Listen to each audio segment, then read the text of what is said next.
Hi, friend. Hi, friend. And to the brave hearts listening out there, welcome to Permission to be Human. I'm Andrea. And I'm Janelle. Get ready for some real-time relationship woo and wisdom from the front lines with occasional tantrums and tears about how breaking rules, blurring boundaries, and tossing tradition can be catalysts for finding your truth. Let's debunk the fairy tales we were told as children and create a new map for life. Yes, Disney can go fuck itself.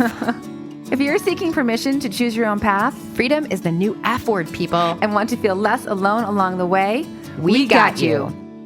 Please note, this is our side of the story. Our partners and metamors have their own individual experiences, and we do not speak for them.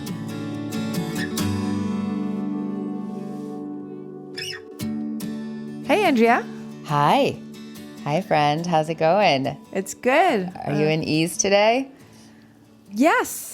Yeah. Okay. I'm noticing where, here's an opportunity. Wherever there's an opportunity for me not to be in ease, I pay attention. And I had an opportunity to not be in ease today. And I was like, I'm going to choose ease. Wow. Okay. It's a choice.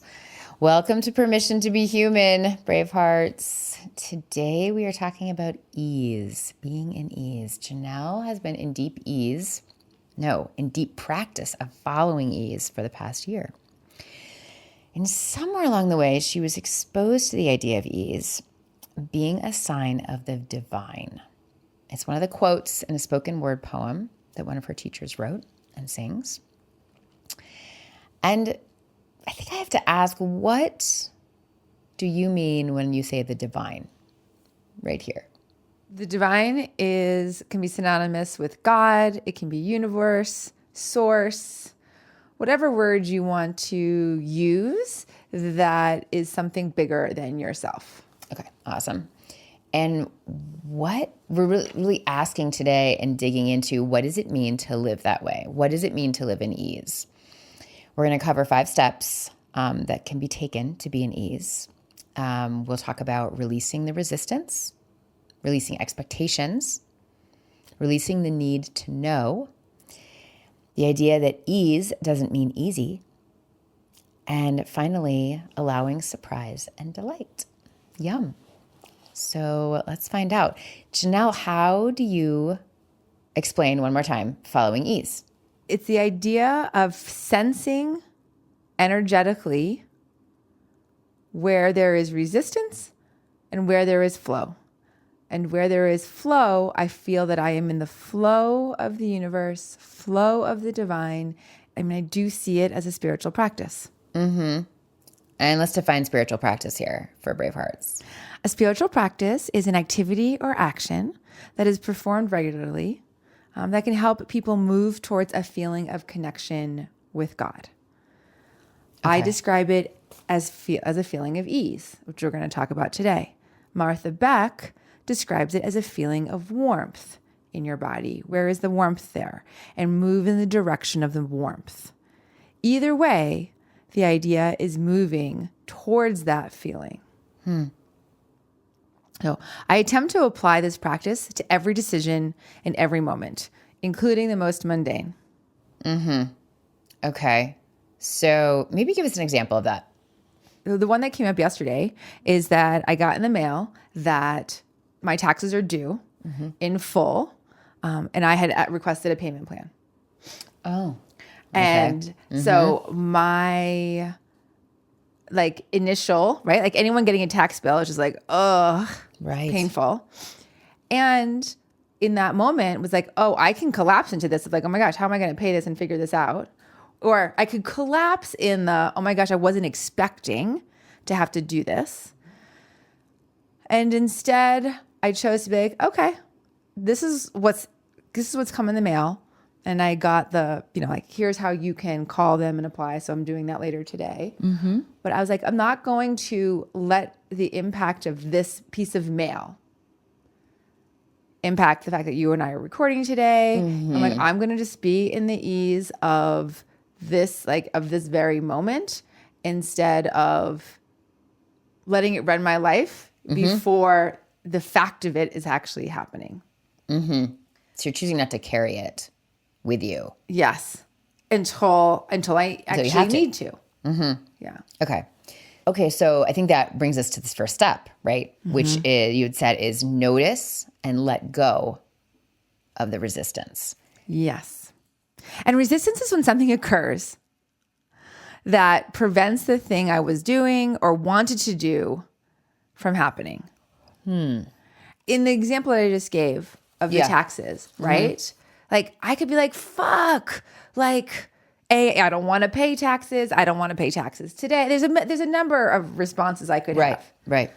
But the reality of me being annoyed at taxes or having to pay taxes is not the reality that I have chosen to live in. I've chosen to live in a culture that we have taxes. So to be in resistance of that is actually taking away energy from me. And if I was to like hold on to that, to the resistance of like, oh, I have to do something I don't want to do, then I am, the way that I see it, is wasting energy. Yeah. Beautiful. So I think you have some more examples too. Yes. So another example is I'm trying to be more efficient with my work right now, but I'm also wanting to be in joy when I'm working. And I decided to take a bath in the middle of the day. This is last week sometime. And work from there. But when I drew the bath, the plug didn't stay down. And when I checked on it, it only filled halfway with water and it was all cold. So I actually took that as a sign of resistance because it wasn't in ease. There was like some resistance there. So there's nothing profound about the bath example, except that my goal was to work in joy. And I would have had to work through figuring out why the water had run cold or spend energy being annoyed that the stopper hadn't stayed down. And so instead, I just took that as a sign. I was not supposed to take a bath. And instead, I got dressed and sat at my table to do my work. And just chose to be in joy at the table instead of saying, oh, joy can only come if I'm in the bathtub now. Yeah. You said you chose. You chose to be in joy at work at the table. Yes. So my goal is, how quickly can I feel the resistance or notice the resistance and then find the path that has less resistance? So I think my biggest question that's coming up is, how do you discern like resistance from things are hard? Like you shouldn't just stop doing something because you're getting resistance, or else I'd never run a marathon. That's for fucking sure, for example. Yes. And so the discernment seems really important. This feels dangerous. Well, that's actually getting us to another point that's down here, which is ease does not mean easy. I'm actually not saying, oh, I'm going to go through life only making easy decisions. So for example, the easy decision would have been to say like, oh, I just don't want to work. Right.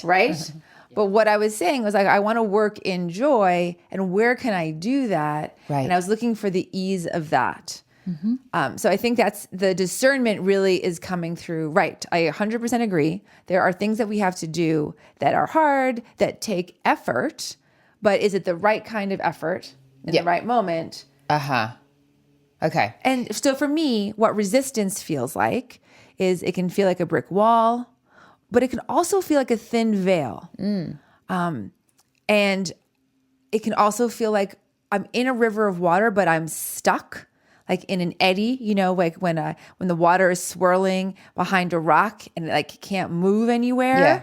So I can try like forcing myself energetically, like over the rock or over the stick, or I can just be like, breathe and just let, like, kind of release energetically and let myself glide around it.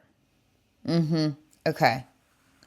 And I think I'm just processing too that this takes me back to you can just see a picture of me I took walking in a red tank top along the Washington Monument in DC right before I went to the Peace Corps.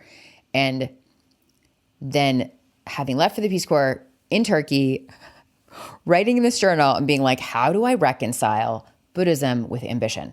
And this is really the same. It seems in a similar track because like I want to have a goal. Oh, but I'm supposed to just like let things be and let things flow and like be in the present moment. I'm like, okay, well, how am I supposed to like get a job or run a marathon if I have to be all that? But and my conclusion at the time, this is 25 years ago, was that, oh, I can still have a goal, but I can be flexible on the path to that goal. Yes. Great. So Great. I think that's, Okay. So that reminds me of Dan Harris, who wrote 10% Happier. Yeah. And I remember in the book, he's talking about his boss at one point kind of implied to him that he lost his edge.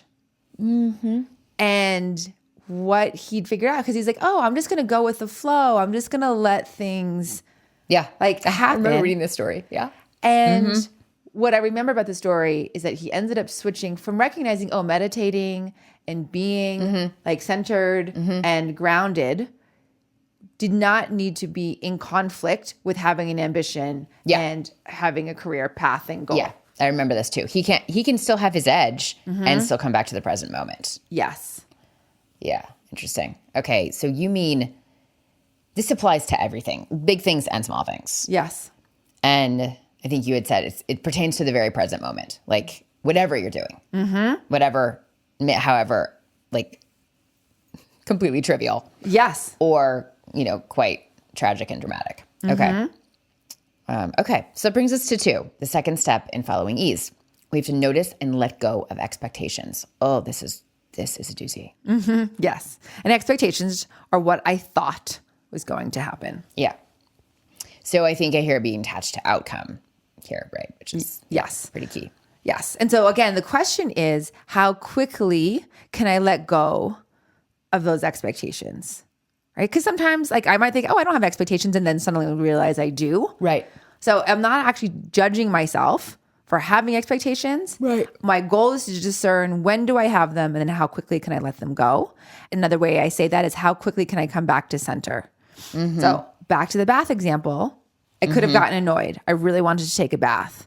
But instead of wasting the energy on that of like, I had this expectation of what my day was going to look like, I remember that my goal was actually to work. So the longer I was annoyed about the bathtub not having filled, then the longer it was going to take me to actually do the thing that I said was more important. Okay. So my goal was to work in joy. And I tell myself, okay, great. I'm going to work, and I'm going to work in the bathtub. Right? But when the bathtub didn't happen, if I had allowed myself to sulk versus pivot to, okay, well, where's there another place I can work with joy? I may have actually missed the window of time that I actually had to work. Right. So it's just another energy leak. So I think you said above there, like how quickly can I let go of those expectations? And that puts some kind of pressure. So it like makes me feel panicky and just like, okay, I have to let go. And so if I can take the quickly out of it, I'm just like, okay, how can I come back to center? Like what's really important right now?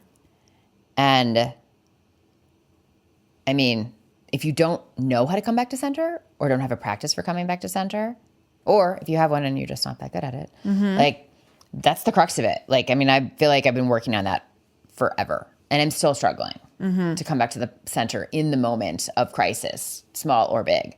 Yes, I think that's a great point. Again, back to why this is a spiritual practice, is that it's trying to discern what's actually really important. So for example, right, like in a fight with someone, right, with a partner, is the goal, I just heard this yesterday as a reminder, right, is the goal to be right, or is the goal to be in love and connection?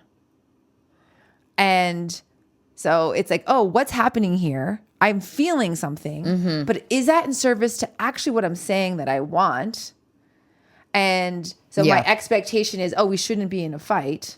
But then how can I come back to the center then of being, so that I can be in love and connection, which is actually what I want. Yeah, exactly.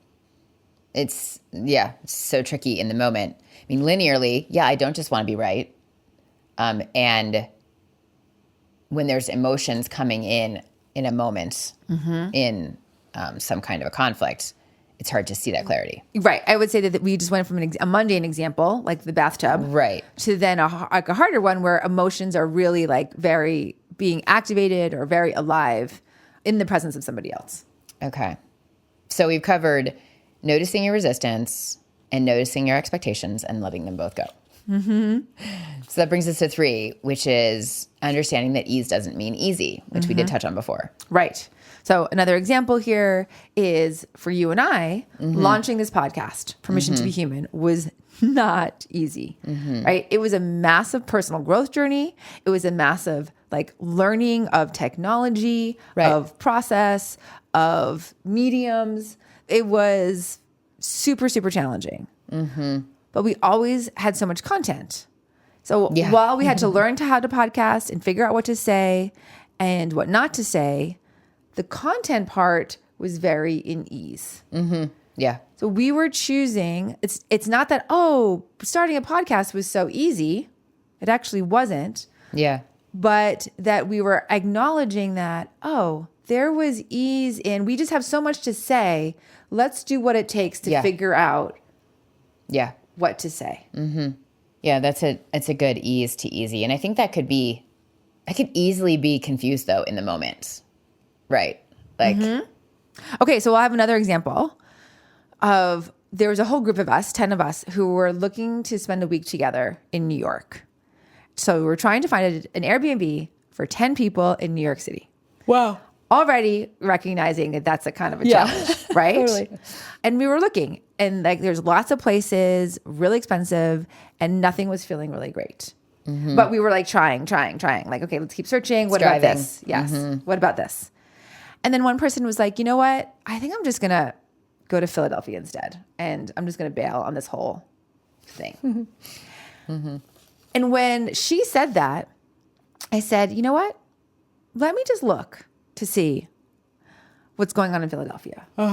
And the first Airbnb that popped up was for 10 people, was within our budget, and it was available for the dates. So while we had to change our destination city, right? Letting go of expectations. Acknowledging that there was resistance at staying in New York. Yeah. And saying, okay, we still want to have all 10 of us together for this particular week. And we changed our city, and then everything moved with ease. Boom, ease. Yeah. Yeah. So we had to let go also the form in that moment of what it looked like. But if we had kept going, oh, it's got to be here in New York. It's going to be here. It's going to be here. When everything on our search results was telling us it's not there, then we were fighting. Okay. And making something harder than it had to be. Okay. And I think something else now is coming up for me is about trust. Oh, this isn't working out. I guess we're going to go a different way. I guess. But I still struggle in the moment as, I'm going back to my old neural pathways of anxiety and panic.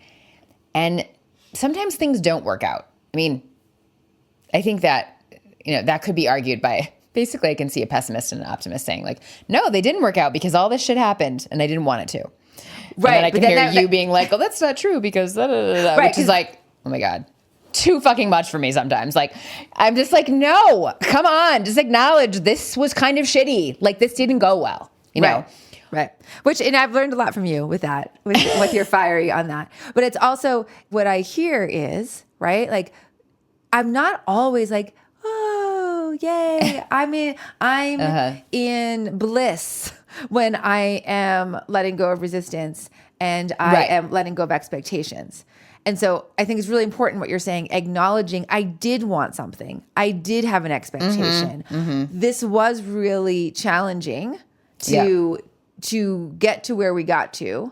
And yet I recognize that like I didn't like letting go of my expectations. And yet the benefit was there when I let go of the expectations. Yeah. I mean, basically just because you changed your mood and your attitude, like, and then that shifts the whole thing. Yeah. And it ultimately then goes back to being, unattached to that outcome. So I think we're kind of, we circle back kind of every time into all three, like releasing the expectations, releasing the attachment to outcome, and ease doesn't mean easy. Okay. So I do want to give an example of something that's not mundane, which is like marriage, partnership, being in good idea relationship. And I would say, like looking back on my relationship with my ex-husband, that relationship was not in ease. There was a lot of struggle. And as Bravehearts, you've heard me say many times before, is that relationship brought me home to myself. And so I'm so grateful. And I need to acknowledge that, gosh, that was fucking hard. And what I acknowledge now is in my next relationship, whatever that's going to look like, I am definitely looking at ease as a pillar. And recognizing, oh, if if energetically we're not in ease, maybe this isn't my life partner. It's not that we have to like be the same, but I'm noticing, where is my nervous system being able to be in flow and be in ease much more. That was never something that I had evaluated as a criteria for my relationships prior. No, like even growing up all through my 20s, 30s, like ease was not at the top. Not at all, right? Like, oh, this guy's really cute. I want to be in a relationship with him. Right. And he's doing all the things that I like to do. Great. Or, I like what he does for a living, or like, right. Just all of these things. Yes. Yeah. And so, ease is also, in my nervous system, do I feel relaxed? And so it's funny, actually, because my ex-husband and I had a conversation the other day just about this, that both of us acknowledge that we're both looking for relationships that are more in ease.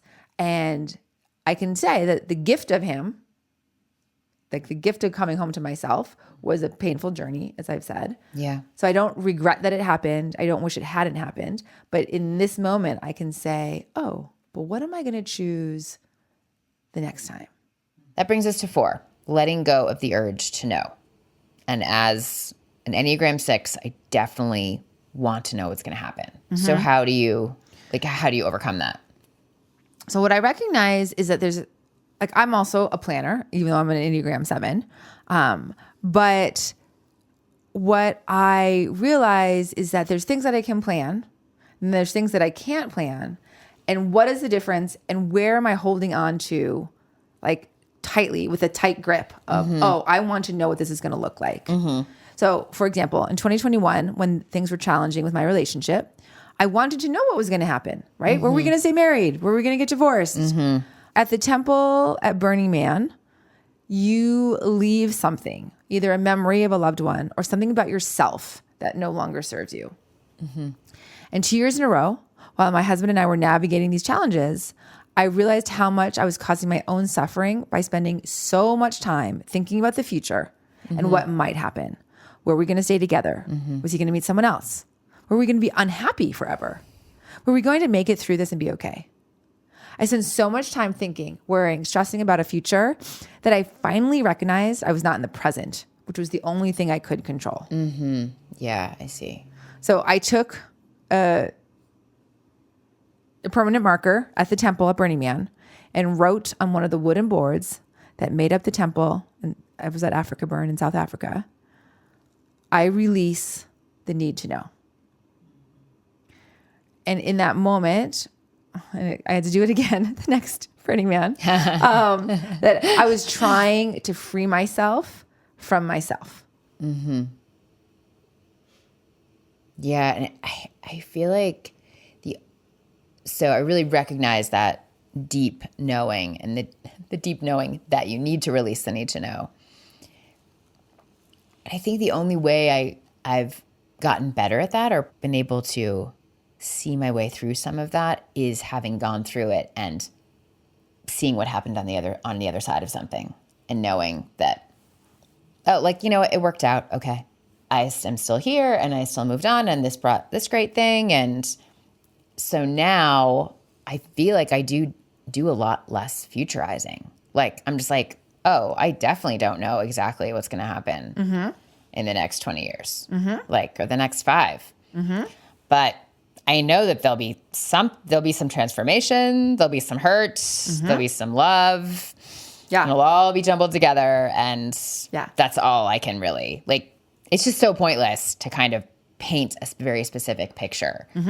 And I can say, I have witnessed you release this, right? Like, this is a journey that I have seen you go on, of having a very specific idea of what the future was supposed to look like. And then little by little, letting that go, and watching how painful that was. Yeah.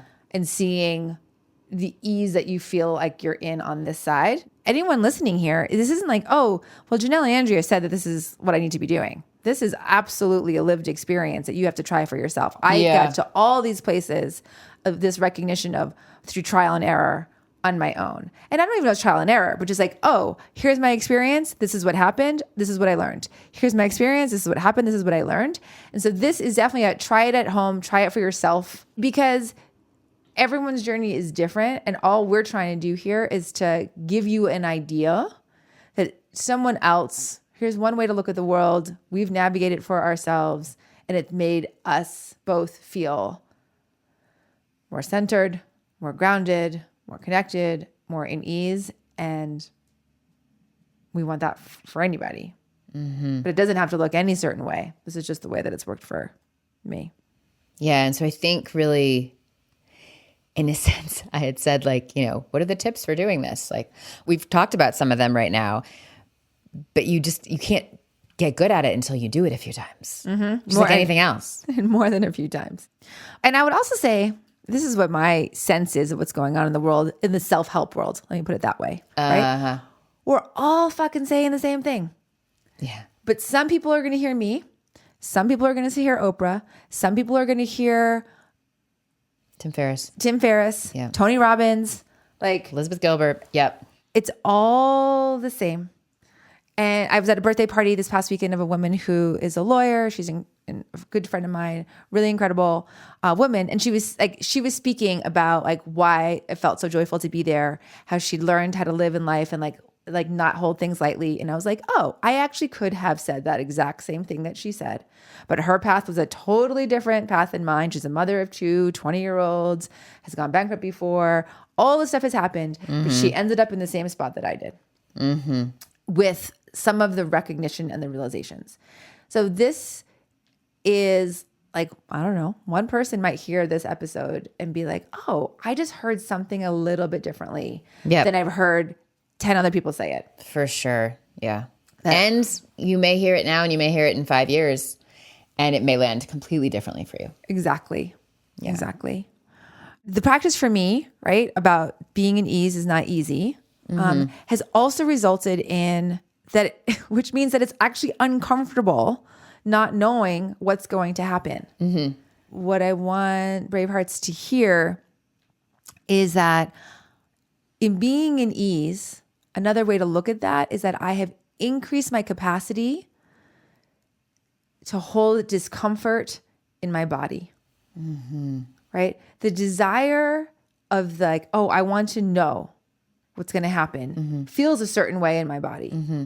And so now I'm saying, okay, I'm going to let go of that need. Well, that also feels a certain way in my body. And that feels actually uncomfortable to let go of that. And can I just breathe through the feeling in my body? Because in the present moment, the future hasn't happened, right? Like, I don't know if I'm getting divorced in that moment. I don't know if we're going to stay together in that moment. My body feels uncomfortable. It wants to know that. And can I just breathe through that feeling of discomfort? Because what I also know is that that feeling passes. Yeah. When I don't hold on tightly to that feeling. Everything's impermanent, especially feelings. You can't even keep them. They just float away anyway, even if you wanted to keep them. Right. And the feeling in my body oftentimes of discomfort for me expresses itself in a contraction of my throat. There's a certain flavor to that contraction that I can be like, oh, that's going to bring tears. It can actually almost feel like I have a sore throat sometimes. Yeah. It can feel, my chest can feel really heavy, and it's so interesting. There's like a painful feeling to it, but then when I really like try to go into it, it's like, oh, it's not pain. It's just uncomfortable. And the combination of all of those things makes me want to lash out and react in a way to the person I'm talking to. Could be my ex-husband, of like, oh, I don't want to feel this anymore. Right? So meaning, tell me, I want to know what the future is so I can get rid of this pain, the discomfort is in my body right now. And so what I'm working on then is to breathe through the discomfort without reacting, knowing that this is just my response to what someone said. They didn't make this happen in my body. This is just my body being in reaction. So the more that I can breathe through it, stay centered, and not react in anger or frustration or like the AKA, don't make me feel this way. Yeah. You're owning your emotions. Yeah. Yes. Then that to me is staying centered. Staying in ease. Oh my God. Okay. I'm going to end on a little Up note. What's the fifth one? The fifth step in being an ease is being surprised and delighted at the unexpected. Yes. So letting go of outcome and expectations, right, means that something totally different has happened. Right. Right. And so there's the part of me that can feel uncomfortable. That's like, oh, I really wanted this thing to happen. Right. Yeah. So now I'm saying to myself, okay, can I invite surprise and delight at what does happen? And I started practicing this when about 10 years ago, I was in my midlife crisis of what the fuck, when I realized that I was unhappy at my job. And I did not know what I was going to do with my life. I was 40 years old. I'd been at this job for 15 years. Right. I thought I was going to be there forever. I quit my job, did a cash out refi on my house, and I went traveling. I decided to be gone for at least 6 months. And I had a very detailed itinerary for the first 6 weeks. In the first 6 weeks, I was going to India. I was planning to go do this trip around the world of sorts, but I was starting in India and Bhutan, and then I was going to go to Uganda and Africa and then move on from there. And after a couple of months, like 2 months, I got more and more comfortable of not having everything planned out. And instead could recognize the magic of each moment. Who was the person I was meeting? Who was that was going to give me an idea? Yeah. And I remember being on safari in Kenya and talking to this woman who was also traveling the world. And she was like, oh, one of my favorite places that I saw was to do a nighttime telescope, looking at the stars in northern Chile, because it's the darkest place in the world. And I actually had no plans to go to Chile on my trip on this. I didn't know where I was going to end up, but I logged that away and I was like, maybe that's the magic that's going to happen. And it did. 4 months later, I found myself doing an experience under the night sky, this dark, dark night sky, looking at Saturn and Jupiter through a telescope. And I could not have planned that out before I left on my trip because I didn't even know that existed. So it's allowing the magic to unfold in. Yeah. Especially when you're traveling. I mean, it's so great to just let go of. Well, you know what? When you say especially when you're traveling, I agree with that. And I think that's where I learned it. It's where I learned it. And so I'm applying those skills to my everyday life instead of thinking, oh, they can only happen when I'm traveling. Yeah. Yeah, for sure. I mean, yeah. There's a lot more in structure. my experience, they've had a lot more when I'm traveling because I don't have, I need to pick up my child. I need to get to work. It's a great place to practice it because you have more flexibility with your schedule and just be open and you're seeing new and alive pieces all the time. It's, I think, another skill to transfer that to the mundanity of the street outside your house, right? And to be, open and invite the surprise and delight to happen down the street. Okay, what you just brought up, though, is something I do want to call out, which is, I agree. When I'm traveling, if I don't have a very detailed itinerary, and that's allowing the spaciousness for the surprise and delight to happen. Right. So what I have started, I used to have a very planned out life here. I used to socialize pretty much 7 days a week. And over the last number of years, now I have really very few plans until the thing that feels really alive comes up. So that I have a lot more spaciousness in any given day to allow the magic of the moment to happen. But that really required me actually setting boundaries on my schedule, on myself, and saying no to a lot of things so that I could have free time in a day. Yeah, I've definitely seen this change in you too. Just keeping things spacious. And then knowing when something's a fuck yes when it comes up. Yes. So that's how I would say, that's the transition that I brought back from traveling was, of course there's shit I have to plan out in my life here, but am I planning, are there things that I'm planning that I don't have to be planning? And can I let go of those? Or I don't have to plan them in this exact moment. Yeah. I've definitely just become less committal, basically. not sure if I can go. We'll see that week. Like, remember when that change came and it's like, oh, I don't know if I feel like doing that right now, which is tough because I think there are a lot of people who value a commitment to like, yes, I'm coming. I'll be there Saturday. And then Saturday comes and I'm just like, oh, that doesn't sound right. Doesn't feel right. Yeah. And then knowing the surprise and delight of that night could be that I get to stay home. So I think this gets back to letting go of form, which we talked about many times. Like surprise and delight can look many different ways. Yes. Yeah. Being an ease, it's not easy. But this has been a beautiful description of how you have really embraced that and just come into every day that way. Like, just finding it somehow, finding the ease in the small things, the big things. And one of the things I do when I wake up in the morning is I say, okay, universe, how are you going to surprise and delight me today? Nice. So Bravehearts, we have an exciting thing to share, which is that one, happy holidays, because we know that this is the time of the year at the end of December. But Andrea and I are taking the next 2 weeks off, and we are coming back in the new year with season 3. Yeah. Of Permission to be Human. We have a new format, new layout coming, which we're really excited about. We're going to have series about how to be brave in relationships. So changes are coming. We're really excited. And we're wishing you lots of love and ease and grace and surprise and delight this holiday season into the new year. Okay. Thank you for listening. We love you, Bravehearts. Do you need permission to be human? You got it. Listen, subscribe, and review on Apple, Spotify, or wherever you get your podcasts. Learn more about us at permissiontobehuman.live.